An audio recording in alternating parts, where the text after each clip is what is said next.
అన్న తమ్ముళ్ళకి అక్క చెల్లెమ్మలకి మీరు ఉదయ్ కిరణ్ అన్నయ్య గురించి మర్చిపోయింటారు. నేను మతి చేస్తానే ఉంటాను, మతి తెచ్చుకుంటానండి. అన్నది వచ్చేసి 5వ తేదీ చనిపోయిన రోజు స్వర్గస్థులైనారు. 5వ తేదీ చిన్న ఫంక్షన్ మాత్రం చేస్తా మన ఉదయ్ కిరణ్ అన్నయ్యది. అప్డేట్ అప్పుడు చెప్తాలే. మీకైతే కనుక ఉదయ్ కిరణ్ అని గుర్తు పెట్టుకోండి. ఎప్పటికీ రియల్ హీరో ఎవరంటే మన ఉదయ్ కిరణ్ అంటే, రియల్ స్టార్ అంటే ఉదయ్ కిరణ్, సినిమా హీరో ఎవరంటే ఉదయ్ కిరణ్ అంటే, మంచి మనసు గల హీరో ఎవరంటే ఉదయ్ కిరణ్.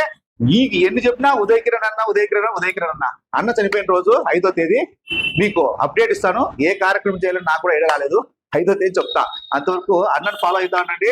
5వ తేదీ ఉదయ్ కిరణ్ చనిపోయిన రోజు అభిమానులు ఎవరు ఉంటే మీరు ఏ ఊర్లో ఉన్నా సరే ఉదయ్ కిరణ్ అనేది చిన్న ఫోటో పెట్టేసి అన్నకి వరద చనిపోయినది కార్యక్రమాలు చేస్తూ ఉదయ్ కిరణ్ అన్నది ఇంకా బాగా మర్చిపోయినారు జనాలంతా. పబ్లిసిటీ చేయాలి నాకు ఒక ఆశ. అన్ననైతే గుర్తుంచుకోండి, మర్చిపోతండి. ఓకేనా? మీరు బాధల్లో ఉంటే ఒక్కసారి అన్నం మొదలు చూడండి, మీ బాధతో తొలగిపోతారు. తెలుసునా? నమస్తే. అప్పుడు అప్డేట్ ఇస్తా. 5వ తేదీ అన్న చనిపోయిన రోజు గుర్తుపెట్టుకోండి. ఓకేనా?